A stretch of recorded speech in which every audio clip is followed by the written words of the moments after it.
Kanjeng Nabi dalam lahirnya juga pernah salah dalam lahirnya.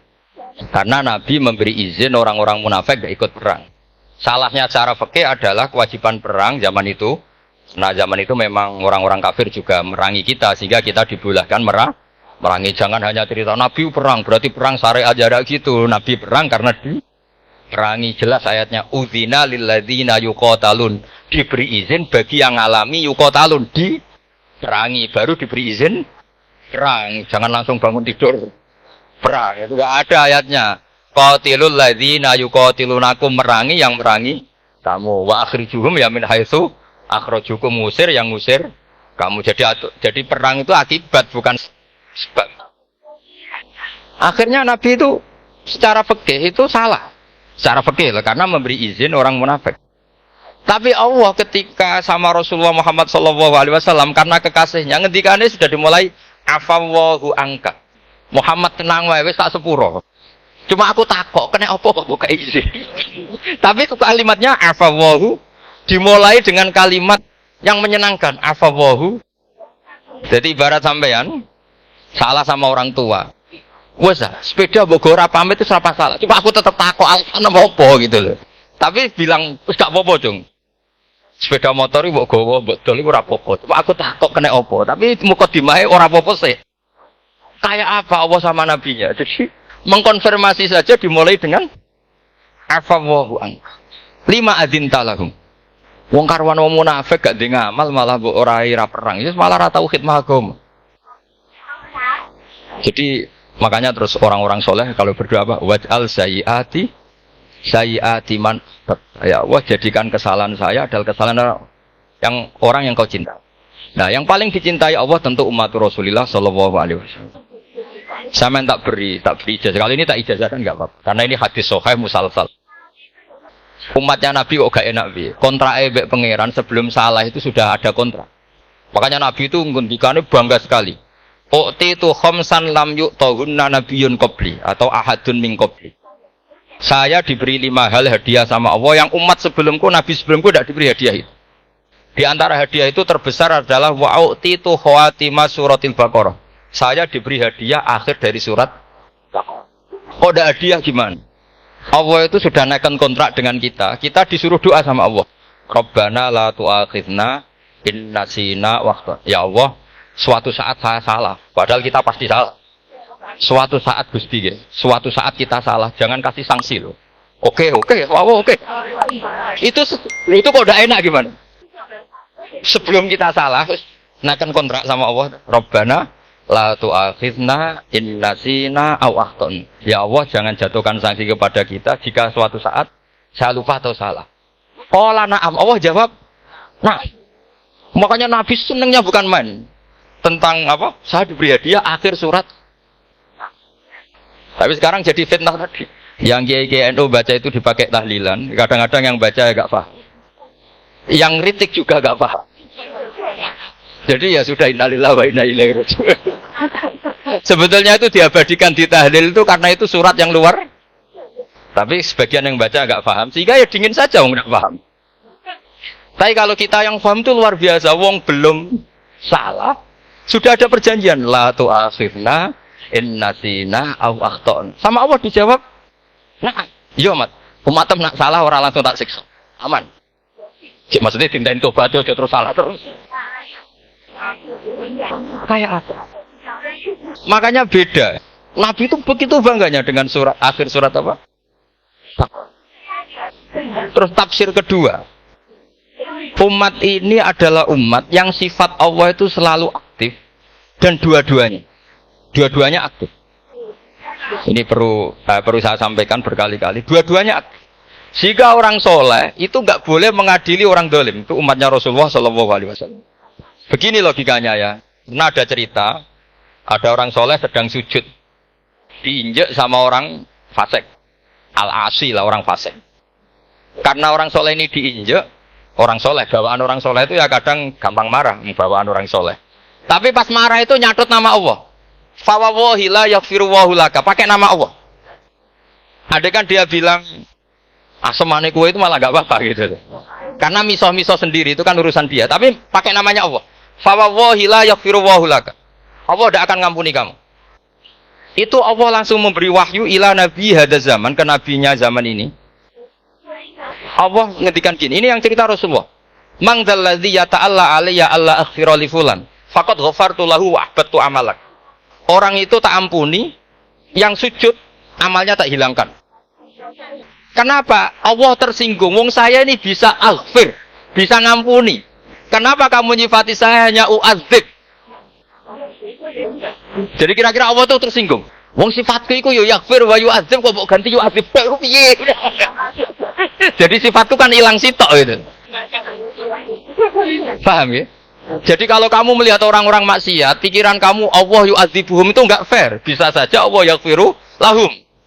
Tapi kamu milih sitok tok, yaitu sifat yu'adzib itu enggak fair. Harusnya ya yaghfiru liman yasha wa yu'adzibu man yasha. Tapi orang soleh ini wallah la yaghfiru Allahu laka, itu Allah tersinggung. Kenapa tersinggung? Karena Allah hanya disifati yu'adzib, bukan disifati yaghfir. Padahal Allah bisa yu'adzib, bisa yaghfir. Sehingga Wahsy ketika seperti itu, dia qatilu ahabbin nas ila Rasulullah, yaitu Wahsy adalah qatilu Hamzah. Ketika Nabi da'a alaihi, tidak usah diterjemah, itu sama Allah malah Wahsy dikasih tahu. Bahkan turun ayat laisa laka minal amri syai'un aw yatuba alaihim aw. Jadi kita melihat ahlul maksiat, oke, kita tidak cocok dengan mereka, tapi tidak cocok tetap berharap mereka tahu kita tarbiyah. Karena kita tidak boleh nyifati Allah yu'adzibuhum qatan. Mungkin ora melok dadi pangeran kok muni qatan. Isa wae Allah yaghfiru lah. Itu pelajaran bagi kita. Jadi ternyata si soleh tadi ditegur sama Allah. Kamu tidak bisa seperti itu. Mang dzalladzi yata'alla alayya ta'ala itu corong Jawa sumpah serapah. Kok iso aku mbok sifati u'adzib tok wong aku iso aghfir. Makanya di Quran itu ada wa yu'adzibal munafiqina. Ayatnya apa? Insya'a au yatuba. Ini dalil-dalil napa? Kalau jenengan mendukung Islam napa? Wasatiyah. Jadi an ilmin. Jadi saya dukung gerakan ini, satu an ilmin, dua memang secara etika. Quraisy itu orang sepuh, tentu pilihan itu setelah sekian baca tafsir, baca referensi, beliau seorang akademisi, profesor doktor. Tapi saya tetap mohon, dukung kita itu an ilmin, apa? An ilmin. Memang dari awal Allah mensifati dirinya bisa yaghfir, bisa yu'adzib. Kenapa kita memastikan yu'adzib? Wong Allah bisa yaghfir. Ya, dengan demikian kamu menetapkan sifat Allah dua-duanya. Jadi yang soleh ya tetap khawatir, jangan-jangan ada masalah. Yang fasik pun tetap ada harapan. Makanya masyhur dawuh Sayyidina Ali yang dikutip hampir semua ulama. Apa? Ala unab dihukum bil faqih kulal faqih. Apa perlu saya ceritakan siapa yang ahli fikih sebenarnya? Apa kata Sayyidina Ali? Sebagian orang malah memarfukan ini ke Rasulullah sallallahu alaihi wasallam. Kalaupun ini tidak hadis marfu, dawuh Sayyidina Ali pasti tercermin dari keinginan Rasulullah sallallahu alaihi wasallam. Ketika Nabi ditanya, siapa itu al-faqih kul al-faqih atau Sayyidina Ali, malam yuknitin nas min rahmatillah walam yu'amminhum min makrillah. Apapun kondisinya orang, jangan putus asakan dari rahmatnya. Jika Nabi itu pernah sangat serius ngadepi orang-orang fasik. Tapi setelah dimultazam sama Allah ditegur. Kalau kamu begitu, rahmat saya, kata Allah, kamu batasi. Semenjak itu Nabi terus relax. Dan Nabi kalau ibadah itu mesti milih yang paling gampang. Ma khayyara Rasulullah sallallahu alaihi wasallam amrayni illa ikhtaron apa? Aisarahuma, mesti milih yang paling gampang. Termasuk Nabi unik itu tofa rogiban. Semua sahabat itu tofu musyatan, semua tawaf secara jalan. Tapi Nabi tofa rogiban.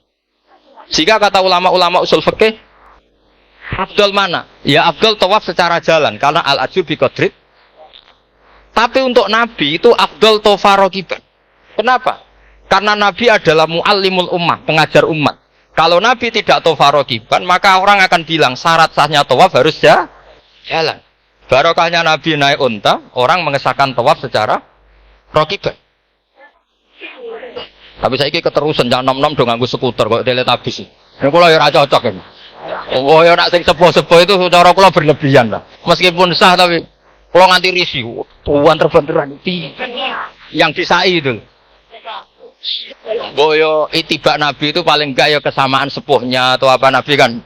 Ini ndak, sementing sah apa? Wah repot. Terus bukti berdua gini, kalau Nabi itu ingin ibadah itu paling ringan. Suatu saat setelah Fathu Mekah, Nabi kayak apa rindunya sama Ka'bah Al-Musyarrafah itu, sama Al-Ka'bah Al-Musyarrafah. Nabi saking rindunya minta sama Abu Tolha Al-Hajabi itu. Minta Utsman bin Tolha Al-Hajabi. Utsman namanya itu. Minta kunci terus masuk Ka'bah. Itu keluar dari khimah, itu Nabi senengnya bukan main. Karena Fathu Mekah. Lebu Ka'bah senengnya bukan main. Tapi setelah keluar dari Ka'bah, itu kelihatan hazinan, kelihatan susah, tersiksa. Ditanya sama Sayyidah Aisyah, kenapa engkau gelisah padahal tadi kelihatan senang? Wadidtu anni lam adkhul. Saya suka andekan tadi saya ada masuk Ka'bah. Kenapa ya Rasulullah? Jangan-jangan umatku ngira ini penting. Dan itu sampai jadi perdebatan ulama. Oke, apakah sunat masuk Ka'bah apa? Tidak. Sebagian ulama bilang tidak. Alasannya Nabi Dondoro Jawa itu kecewa, nyesal. Kenapa saat tadi masuk? Jangan-jangan umatku nanti merasa itu keharu dan itu repot. Nah kita tidak usah dilarang, memang tidak punya kesempatan. Alhamdulillah. Dilarang nggak dilarang, sudah tidak punya kesempatan. Nah ini yang terakhir kenangan saya mau menerangkan dan tambah mahabbah kepada Rasulullah Shallallahu Alaihi Wasallam. Ini betul, ini sesi terakhir ini. Begini, salah sun mangkun nafihi wajadah halawatal iman. 3 hal ini kalau ada pada kamu atau pada siapa saja, maka menemukan halawatal iman, manisnya iman. Ini mungkin yang jarang dijelaskan orang adalah manis itu apa? Kata Ibnu Hajar al-Asqalani sebagai pensarah Bukhari, termasuk manisnya manis adalah al-iltizat al-aqli, merasa nyaman secara berpikir. Nanti saya bacakan takbirnya sebelum saya tutup ngaji bareng ini. Begini misalnya, kita ngikuti Nabi Muhammad SAW. Tentu beliau punya al-jamalul wajhi, Nabi itu orang paling ganteng. Tentu beliau punya al-jamalul sauti, suaranya Nabi itu luar biasa. Tapi yang paling luar biasa tentu al-jamalul aqli. Akalnya Nabi itu luar biasa jamal, luar biasa indah. Artinya gini, andaikan Anda seorang profesor atau seorang alim allama, seorang kiai yang paling alim, terus dikasih tahu Nabi, misalnya dikasih tahu Islam, sing gawe donya iki, iku Fir'aun. Kan mesti tersiksa, logikanya gimana? Wong Fir'aun lahirnya di bumi kok bumi, kan dulu buminya dibangun. Oh mesti ra iso turu sampe. Iki ajaran nopo kan gitu. Tapi ajaran ini mengatakan sing gawe alam raya ini Allah. Allah itu awal, Allah itu qadim. Kan terus iso turu, wis adone lah. Nek sing gawe luwih di paham ya? Terus sing gawe ku ala kulli syai'in qadir, wis adone lah. Jenenge gawe alam mesti ala kulli syai'in. Nah, terus misalnya diajak paham ateis. Alam ini ndak ada, kemudian ada. Penciptanya apa? Ya ketiadaan. Oh, ora iso turu sampean. Bagaimana mungkin al-adam yakhluqu maujudan, alam yang maujud diciptakan oleh Adam. Oh, ora iso turu sampean. Itu kata Ibnu Hajar al-Asqalani, halawatul iman itu adalah ibaratun anil iltizat al-aqli. Halawatul iman dan ibaratun anil iltizat, agama ini nyaman secara akal. Kita disuruh menuhankan zat yang sifatnya itu luar biasa. Allah adalah qadim, tentu pencipta lebih dulu timbang yang dicipta. Kan enak, keren kan? Terus alam yang maujudat, hadil maujudat khalaqaha wajibul wujud. Ini maujudat diciptakan zat yang super wujud, yaitu wajibul. Kan iso turu sampean. Oke, masuk akal. Nah, misalnya itu sampean dikabari, hadil maujudat khalaqahal adam. Ini maujudat diciptakan ketiadaan. Mesti kalian mikir iki waras ta ora sing ngene. Ya itu. Jadi apa? Kita halawatul iman itu usahakan maknanya sampai ngalami al-iltizat al-aqli apa? Al-iltizat. Saya baca takbirnya saja, ini di kitab saya Fathul Bari. Ini di juz 9, kitab saya halaman 193 ya. Karena mungkin sampean beda cetakan atau enggak ada nomornya karena enggak punya, enggak tahu saya guys. Banyak ini tak. Tapi ini nanti saya tak tinggal di Mas Wafa ini. Nanti yang enggak boleh di ngopi saja, di foto aja. Selumayan ben ngaji ku nganggo kitab ben kok wong alim gitu, keren ya. Saya baca Bismillahirrahmanirrahim. halawatal iman. Beliau ngendikan wa yaltaddu bidzalika iltizazan aqliyan. Jadi orang merasa nyaman secara iltizazan aqliyan, akalnya merasa nyaman. Idzil iltizat al-aqliyu idrakuma huwa kamalun wa khairun min haitsu huwa kadzalik. Jadi beliau mencontohkan gini, kamu disuruh minum obat. Beliau contohnya itu kamu disuruh minum obat. Tentu secara watak kamu tidak senang karena obat itu pahit. Tapi kamu merasa nyaman setelah sakit minum obat merasa nyaman karena ada harapan sembuh. Jadi watak kamu tidak senang, lidah kamu tidak senang karena pahit, tapi akal kamu wah enak aja bar disuntik, bar diinfus, bar minum obat.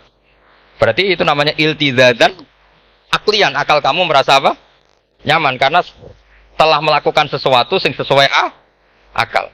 Tak baca misalnya al-murad bil hubbi huwa al-hubbul aqli alladhi huwa itharu ma yaqtadi al-aqlu salimu rujhana wa in kana ala khilafi hawan nafsi kal marid yu'afu ad-dawa bi tab'i fayanfaru anhu wa yamilu ilai bi muqtado aqli. Kayak kita sakit tentu dioperasi itu tidak senang, bayangno wedhus apa usus dewedel-edel kan enggak senang. Secara hawan nafsi. Paham ya? Tapi secara akal karena kamu divonis usus buntu, senang mana setelah dioperasi sama sebelumnya? Lah, senang dioperasi itu namanya al-iltizat al-aqli. Ini kata Ibnu Hajar al-Asqalani. Wal aqlu yaqtadi rujhana janibi dzalik. Nah, terus saya teruskan. Idzil iltizat al-aqliyu idrakuma huwa kamalun wa khairun min haitsu huwa.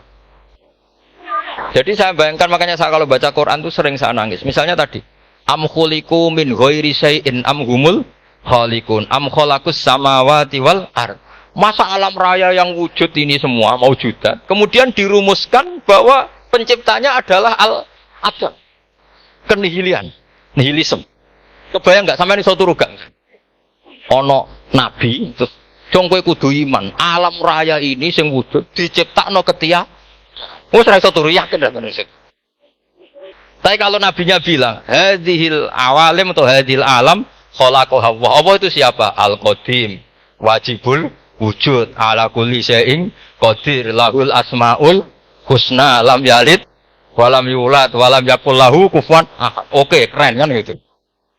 Lha iku jenenge al-iltizat al-aqli. Kalau kamu sudah ngalami seperti itu, wajadah halawatal iman. Terus kata Ibnu Hajar al-Asqalani, terus wa yu'abdirus syara' yaitu Rasulullah sallallahu alaihi wasallam membahasakan al-iltizat al-aqli dibahasakan dengan halawatal iman. Jadi halawatul iman itu kamu harus ngalami al-iltizat al-aqli.